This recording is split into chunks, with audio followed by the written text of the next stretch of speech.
অসম লোকসেৱা আয়োগৰ চূড়ান্ত পৰীক্ষাৰ ফলাফলত উজলি উঠিল বিলাসীপাৰাৰ দুগৰাকীকৈ ছাত্ৰ ছাত্ৰী। সেই দুগৰাকী ছাত্ৰ ছাত্ৰী হৈছে এজন হৈছে হীৰকজ্যোতি শইকীয়া আৰু জ্যোতিৰূপা নাথ। মই বৰ্তমান উপস্থিত আছোঁ বিলাসীপাৰা চহৰৰ ৩ নম্বৰ ৱাৰ্ড লোক নিৰ্মাণ বিভাগৰ চৰকাৰী আৱাসগৃহত, য'ত এই আৱাসগৃহটোত হীৰকজ্যোতি শইকীয়া থাকে। আৰু পোনপ্ৰথমে আমি ND24 দৰ্শকক দেখুৱাম এই হীৰকজ্যোতি শইকীয়াৰ আৱাসগৃহৰ মই বৰ্তমান উপস্থিত আছোঁ আৰু তাৰ লগে লগে আমি হীৰকজ্যোতি শইকীয়াৰ লগত কিছু কথা পাতিবলৈ যত্ন কৰিম, তেওঁৰ মনৰ অনুভৱ জানিবলৈ আমি চেষ্টা কৰিম। আমি সোমাইছোঁ হীৰকজ্যোতি শইকীয়াৰ বাসগৃহত।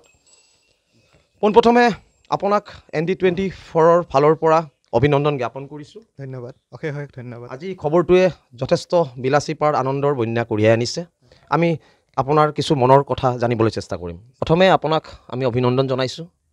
আপোনাৰ মনৰ অনুভৱ আমি জানিবলৈ আপোনাৰ লগত আহিছোঁ, আপোনাৰ লগত দুটা কথা পাতিবলৈ। পোনপ্ৰথমে ক'ব কেনেকৈ ধৰণৰ আজি এই ফলাফলে আপোনাক কিমানখিনি গৌৰৱ অনুভৱ কৰিলে বা কেনেধৰণৰ আপোনাৰ মনৰ অনুভৱ? সপোন এটা আছিলে যোনটো আজি নেকি পূৰ হ'ল। তো যোৱা 2.5 বছৰে যিমানখিনি কষ্ট কৰিছিলোঁ, যিমানখিনি এফৰ্ট দিছিলোঁ, সেইখিনি যেতিয়া মানে পৰিণত হৈ ভালকৈ ওলাইছে, তো যথেষ্টখিনি ভাল লাগিছে, যথেষ্টখিনি উৎফুল্লিত। মা দেউতাৰ কাৰণেও যথেষ্টখিনি সুখী। দেউতাৰ এটা সপোন আছিলে আৰু তো আজি যে পূৰ হৈছে আৰু মোৰো সপোন তো পূৰ হৈছে যে খুব ভাল লাগিছে। আচলতে দেখা গৈছে যে আপোনালোকে এইটো চৰকাৰী এটা আৱাসগৃহত থাকে। এনে অৰিজিন আপোনালোকৰ ঘৰ ক'ত? মোৰ দেউতা নগাঁৱৰ হয়, নগাঁৱৰ ভালুকমাৰী গাঁৱৰ। তো তেখেতে চাকৰি সূত্ৰে ইয়ালৈ আহিছিলে আৰু ইয়াতে মোৰ জন্ম বিলাসীপাৰাতে হৈছে। তো তেতিয়াৰ পৰা আমি ইয়াতে। বিলাসীপাৰাত যেতিয়া জন্ম, আমি বিলাসীপাৰাৰ সন্তান বুলি আমি ক'ম। মানে আপোনালোকৰ অৰিজিন ঘৰ নগাঁৱৰ। পিতৃ এই লোক নিৰ্মাণ বিভাগত কি পদত অধিষ্ঠিত হৈ আছে, চাকৰি কৰি আছে? তেখেত ক্লাৰিকেল পদতে আছে বৰ্তমান। আৰু মা শংকৰদেৱ শিশু আৰু বিদ্যা নিকেতনৰ তাৰে শিক্ষয়িত্ৰী হয় মা। আৰু তেখেত মানে ভালে বছৰ হ'ল আৰু তাতে চাকৰি কৰি আছে। এনে যিহেতু ইয়াতে জন্মগ্ৰহণ, পঢ়া শুনা ক'ৰ পৰা কেনেকৈ হাইস্কুল শিক্ষান্ত পৰীক্ষা পাছ কৰিলা বা তাৰ পৰা কেনেকৈ আগুৱাই গ'লা, কোন স্কুলত পঢ়িলা? মই LP স্কুলটো 184 number town JB school তাৰ পৰা কৰিছোঁ। ক্লাছ মেট্ৰিক দিছোঁ মই Bilasipara public higher secondary school, ইয়াৰে ওচৰতে। ক্লাছ 11-12 মই ৰকাহাটা হায়াৰ ছেকেণ্ডেৰী স্কুলৰ পৰা কৰিছোঁ। তাৰপিছত মই NIT শিলচৰৰ চিভিল ইঞ্জিনিয়াৰিং ডিপাৰ্টমেণ্টৰ পৰা BTech কৰিলোঁ। আৰু তাৰপিছত মই মানে কৰ্মৰতই আছিলোঁ, এতিয়াও মই কৰ্মৰতই হয়। আৰু চিভিল ছাৰ্ভিচৰ প্ৰিপেৰেশ্যন চলাই আছিলোঁ আৰু ফাইনেলি। এনে দেখা গৈছে যে আপুনি যিহেতু বেলেগ চাকৰিটো কৰিছিলে, কেইটা চাকৰি কৰিছিলে বা কোন বিভাগত কৰিছিলে? প্ৰথম চাকৰিটো মোৰ NHIDCL যোনটো ভাৰত চৰকাৰৰ PSU হয়, তাতে মই তেজপুৰত পষ্টেড আছিলোঁ। তাৰপিছত মই APSC পৰীক্ষা দি পেলাই তাৰে assistant engineer panchayat and rural development ডিপাৰ্টমেণ্টত তাতে মই চাকৰি কৰিছিলোঁ দতমা কোকৰাঝাৰত। তাৰপিছত যোৱা বছৰ 2023 মই PWD ডিপাৰ্টমেণ্টত মই চাকৰি পালোঁ, এছিষ্টেণ্ট ইঞ্জিনিয়াৰ। তাতে মই APSC থ্ৰু দিয়ে দিয়া। আৰু বৰ্তমান মই বকো ছয়গাঁও আৰু পলাশবাৰী টেৰিটৰিয়েল বিল্ডিং ডিভিজনত মই পষ্টেড হয় এজ এ এছিষ্টেণ্ট ইঞ্জিনিয়াৰ। আৰু এইটো ক্লিয়াৰ হ'ল আৰু যোৱাকালি। APSC এই যিটো ফলাফল, কিমান সংখ্যক ৰেংক লাভ কৰিছে? মোৰ ACSত ৰেংক 17 নং ৰেংকত। এতিয়া দেখা গৈছে যে আচলতে এটা কথা আমি এইখিনিতে এটা উল্লেখ কৰিব লাগিব যে আজি দেখা গৈছে কিছুদিনৰ পৰা ৰাজপত্ৰিকা যিখিনি বিষয়াৰ বিভিন্ন ধৰণৰ এই পৰীক্ষাৰ ক্ষেত্ৰত খেলি মেলি কৰি চাকৰি লোৱা বা এনেধৰণৰ, কিন্তু তুমি যেতিয়া এই ধৰণৰ পঢ়া শুনা কৰি আছিলা, মনত কেনেধৰণৰ সাহস বা কেনেধৰণৰ তুমি কিমান দূৰ কনফিডেঞ্চ আছিলে যে মানে তুমি এইটো পৰীক্ষাত তুমি উত্তীৰ্ণ হ'বাই? কি জনাব? মনৰ সাহসটো আছিলে যে কষ্ট কৰিছোঁ যিটো ফল পামেই, ভগৱানৰ আৰু নিজৰ মা দেউতাৰ আশীৰ্বাদৰ ওপৰত যথেষ্ট বিশ্বাস আছিলে যে মানে কষ্ট কৰিলে ফল পামেই। আৰু যিহেতু মই যোৱা দুটা ইঞ্জিনিয়াৰিং যোন দুটা চাকৰি কৰিছোঁ এছিষ্টেণ্ট ইঞ্জিনিয়াৰৰ, সেইকেইটা APSC থ্ৰু দিয়ে পোৱা।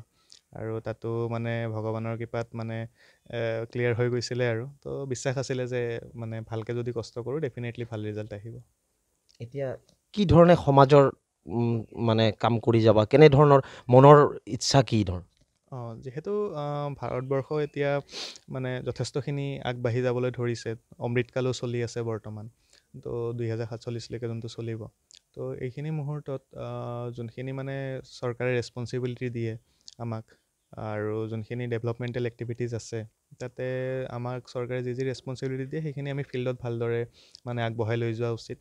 আৰু সেইখিনিয়ে হয়তো মোৰ অভিজ্ঞতাখিনিয়ে যথেষ্টখিনি সেইটো ক্ষেত্ৰত সহায় কৰিব। আৰু মানে মা দেউতাৰ আশীৰ্বাদ লৈ মই মানে সেইটো পথত আগবাঢ়ি যাবলৈ চেষ্টা কৰিম। হয়, আৰু কি বাৰ্তা দিব যে আজি নৱপ্ৰজন্মৰ কাৰণে? এজন দেখা গৈছে যে সাধাৰণতে APSC বা এনেধৰণৰ লোকসেৱা আয়োগৰ পৰীক্ষাত আমাৰ এই অঞ্চলৰ যুৱক যুৱতী খুবেই কম। আজি ইমান কষ্টৰে এটা ঘৰত দেউতা ইমান দিনে কৰ্মসূত্ৰে এটা ক্লাৰিকেল জবত থাকি তোমাক পঢ়া শুনা কৰালে, মাতৃয়ে এখন ব্যক্তিগত বিদ্যালয়ত শিক্ষকতা কৰি তোমাক পঢ়াইছে। কি ধৰণৰ এটা বাৰ্তা দিবা যুৱ প্ৰজন্মক এই ধৰণৰ পৰীক্ষাৰ কাৰণে? কেনেধৰণৰ প্ৰিপাৰেশ্যন? চিভিল ছাৰ্ভিচ বহুত প্ৰেষ্টিজিয়াছ জব হয়, আৰু বহুত মানে মানুহৰ জীৱনটোক যদি ভালদৰে মানে ডেভেলপ কৰিব মানে মন আছে লোকৰ ৰাইজৰ, তেতিয়াহ'লে চিভিল ছাৰ্ভিচ পাৰফেক্ট প্লেটফৰ্ম হয়। আৰু তো সকলোখিনি আগবাঢ়ি আহক, ধুনীয়াকৈ প্ৰিপেয়াৰ কৰক, আৰু ছ'চিয়েল মিডিয়াৰ পৰা দূৰত থাকি নিজকে মানে ছেল্ফ এনালাইজ কৰি যোনখিনি প্ৰিপেৰেশ্যন মেথডলজি আছে, যোনখিনি ছিষ্টেমখিনি আছে, ভালদৰে বুজি লৈ আগবাঢ়ি যোৱা উচিত।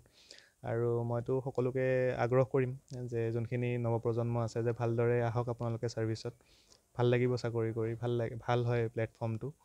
আৰু মানে দেশখনৰ ডেভেলপমেণ্ট হ'লে তাতো যদি আমাৰ সৰু এটা হেৰিও থাকে, সৰু এটা কণ্ট্ৰিবিউশ্যনো থাকে, সেইখিনিও মানে বহুত ডাঙৰ কথা। তো আহক আৰু সকলোৱে আগবাঢ়ি আহক। হয়, আচলতে এটা কথা ক'ব লাগিব যে কিদৰে তেওঁ অধ্যয়ন কৰি বা কেনেধৰণৰ মনত এটা উদ্যম লৈ আজি যি লোকসেৱা আয়োগৰ চূড়ান্ত পৰীক্ষাৰ ফলাফলত যি উজ্বলি উঠিল, আমিও তেওঁক অশেষ অভিনন্দন জনাইছোঁ। আৰু তেওঁৰ জীৱনতাৰ সফলতা আমিও ND24ৰ ফালৰ পৰা আমি কামনা কৰিছোঁ। লগতে তেওঁৰ পিতৃ আছে, পিতৃৰো মনৰ অনুভৱ দুটামান কথা আমি জানিবলৈ চেষ্টা কৰিম। হয়, পোনপ্ৰথমে আপোনাক আমি ND24ৰ ফালৰ পৰা আমি নমস্কাৰ জনাইছোঁ। আপোনালোককো অশেষ ধন্যবাদ। হয়, কি ক'ব আজি পিতৃৰ এনেধৰণৰ ফলাফলে মনত কি ধৰণৰ আনন্দ আপোনাৰ, কি জনাব? অত্যন্ত সুখী হৈছোঁ মোৰ সন্তানৰ ৰিজাল্টক লৈ, অত্যন্ত সুখী। কাৰণ মোৰ সপোন আছিল যাক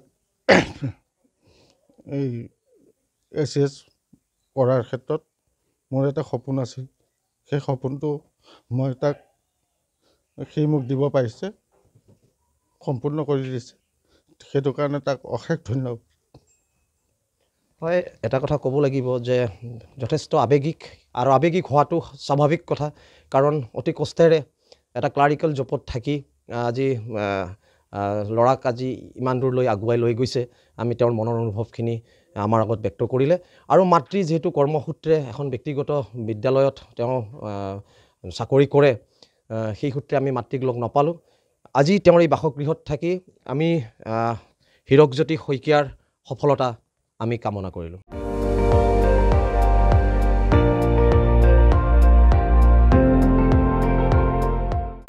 আপুনি চাই আছে ND24, সৰ্বশ্ৰেষ্ঠ নহয়, সৰ্বোত্তমৰ দৌৰ।